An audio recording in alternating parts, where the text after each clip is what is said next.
Welcome to the ACOMod 007 review. If at any point during the video you want to check out this exact same keyboard or anything I used in my build, I'll have links below that you can check out everything. But let's jump into it. All right, coming in at $150, this bare bones kit is quite good. All right, so this is priced $30 below the GMMK Pro and is priced the same as the Keychron Q1. However, this delivers on the price and it beats the competition in a few areas. All right, the first thing is the plate. Now this comes with a color matched aluminum plate. So if you get it in pink, it's gonna be a pink plate. You get it in gray, it's gonna be a gray plate. However, every single one of their models also comes with an FR4 plate, which is what many of us prefer to use, including me. That is awesome to give you a huge amount of customizability right out of the box. That's something that the GMMK Pro and the Keychron Q1 do not give you. Now, as far as colorways, this comes in a deep black, a gray like I have here, a navy blue, and then a light muted pink. Now that's good because the GMMK Pro only comes in black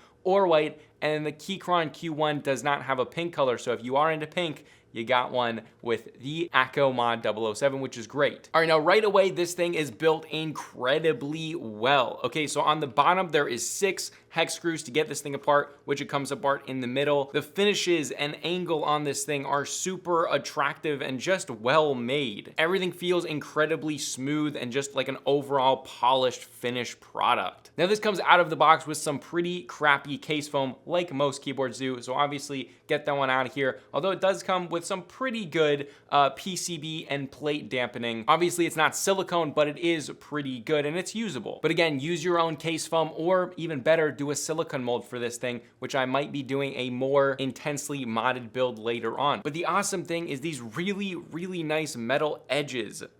Those things are just machined really, really nicely. And I think this puts it a class above the competition with the Keychron Q1 and especially the GMMK Pro. I mean, this thing is a beautiful board, even there in that USB-C port, just beautiful. All right, now the knob, obviously this has a knob like the GMMK Pro. The Keychron Q1 you can get it for, but I think it costs extra. Now this is a full metal knob, as you would expect. It has nice, satisfying tactile bumps, and it does click in, which is nice. Now it feels nice to click in. However, there is a little bit of wobble. Now the wobble isn't enough where in normal use you're gonna be like, oh, this sucks because it's wobbling. It's just there, like if you try to wobble it, it'll wobble a little bit. But as you can see there, on the bottom it says 007.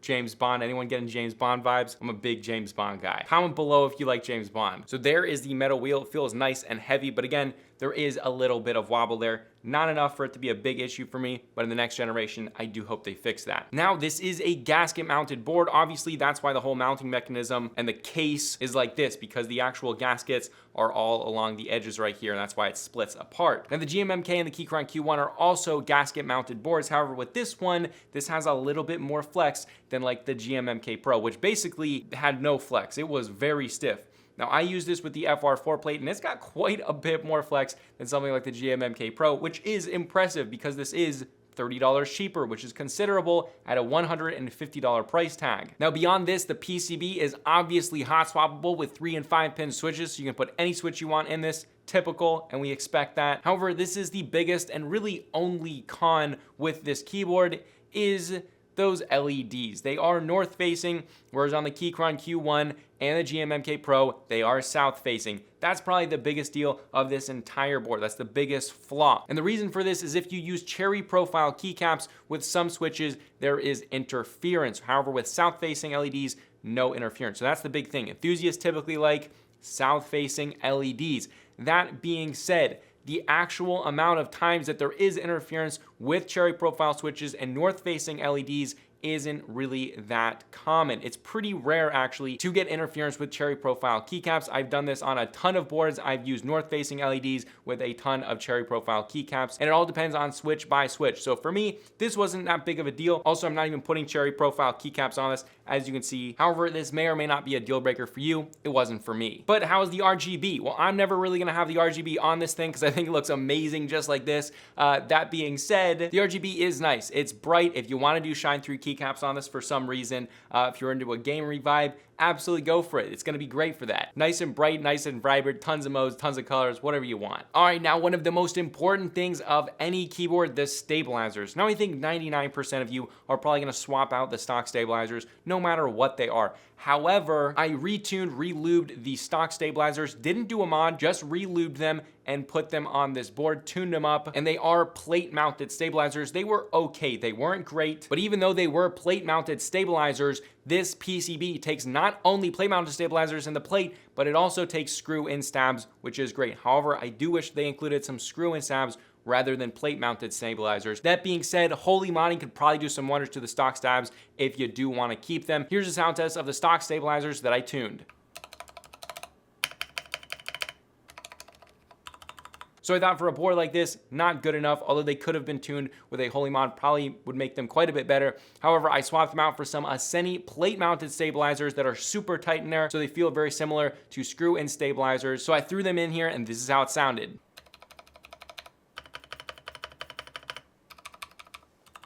So yeah, a ton better. I would recommend the Ascenis as they're great, or some Durox screw-in stabilizers. That would probably be the way to go. Screw them right into that PCB. The overall sound of the board is good, nice resonance. I used some KTT sea salt lemon switches that I did lube, more specifically Haley lubed, and I overall think it sounds really nice, and the gasket does do a good job of making all the keys sound very similar to each other, not having any weird changes due to screw-in standoffs. Take a listen.